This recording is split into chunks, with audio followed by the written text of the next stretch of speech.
नमस्कार साथियों।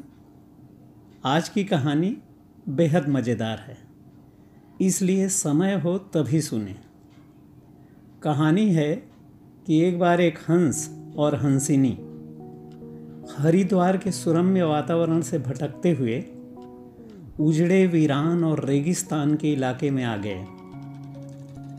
हंसिनी ने हंस से कहा कि ये किस उजड़े इलाके में आ गए हैं।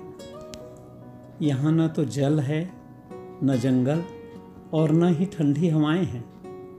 यहाँ तो हमारा जीना मुश्किल हो जाएगा। भटकते भटकते शाम हो गई तो हंस ने हंसनी से कहा कि किसी तरह आज की रात बिता लेते हैं, सुबह हम लोग हरिद्वार लौट चलेंगे। रात हुई तो जिस पेड़ पर हंस और हंसनी रुके थे उस पर एक उल्लू भी बैठा था। वह जोर जोर से चिल्लाने लगा। हंसनी ने हंस से कहा, अरे यहाँ तो रात में सो भी नहीं सकते, ये उल्लू चिल्ला रहा है। हंस ने फिर हंसनी को समझाया कि किसी तरह रात को काट लेते हैं। मुझे अब समझ में आ गया है कि ये इलाका वीरान क्यों है।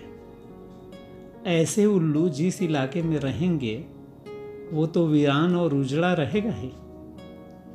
पेड़ पर बैठा उल्लू दोनों की बातें सुन रहा था। सुबह हुई, उल्लू नीचे आया और उसने कहा कि हंस भाई, मेरी वजह से आपको रात में तकलीफ हुई, मुझे माफ़ कर देना। हंस ने कहा, कोई बात नहीं भैया, आपका धन्यवाद।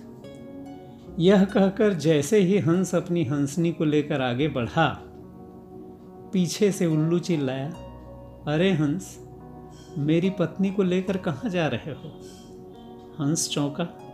उसने कहा, आपकी पत्नी?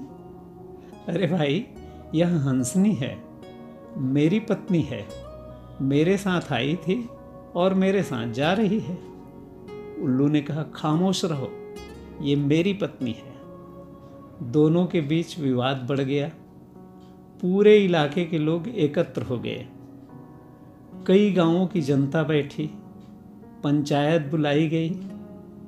गांवों के जनप्रतिनिधि लोग भी आ गए और बोले, भाई किस बात का विवाद है?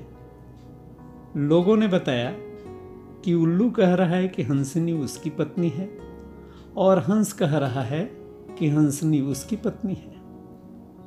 लंबी बैठक और पंचायत के बाद जनप्रतिनिधि लोग एक किनारे जाकर आपस में चर्चा किए और कहे कि भाई, बात तो यह सही है कि हंसनी हंस की ही पत्नी है, लेकिन ये हंस और हंसनी तो अभी थोड़ी देर में इस गांव से चले जाएंगे। हमारे बीच में तो उल्लू को ही रहना है, इसलिए फैसला तो हमें उल्लू के ही हक में सुनाना चाहिए। फिर जनप्रतिनिधियों ने अपना फैसला सुनाया और कहा कि सारे तथ्यों और सबूतों की जांच करने के बाद यह पंचायत इस नतीजे पर पहुंची है कि हंसिनी उल्लू की ही पत्नी है और हंस को तत्काल गांव छोड़ने का हुक्म दिया जाता है। यह सुनते ही हंस हैरान हो गया और रोने, चीखने और चिल्लाने लगा कि पंचायत ने गलत फैसला सुनाया है। लेकिन वहाँ कौन उसकी बात सुनने वाला था। रोते चीखते हंस जब आगे बढ़ने लगा तो उल्लू ने आवाज़ लगाई, मित्र हंस रुको। हंस ने रोते हुए कहा कि भैया, अब क्या करोगे? पत्नी तो तुमने ले ही ली, अब जान भी लोगे क्या?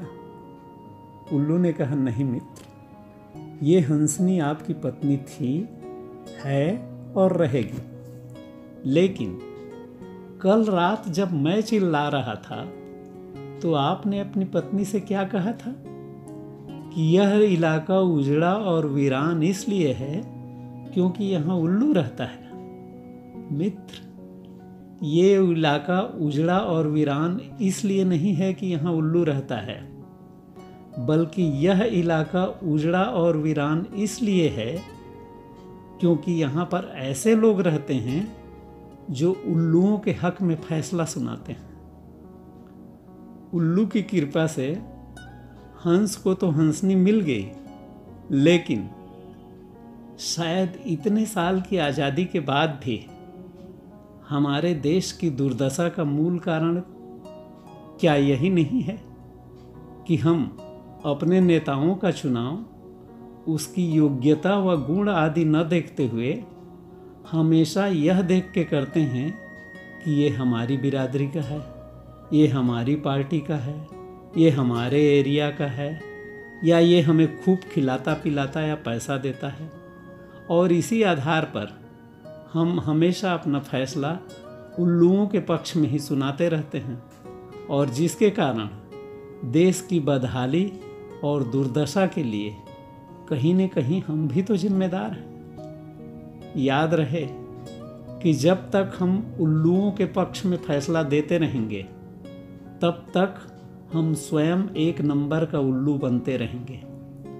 बाकी आप सब समझदार हैं। फिर भी यदि कहानी अच्छी लगी हो तो शेयर एवं कमेंट्स अवश्य करें। मुझे सुनने के लिए बहुत बहुत धन्यवाद।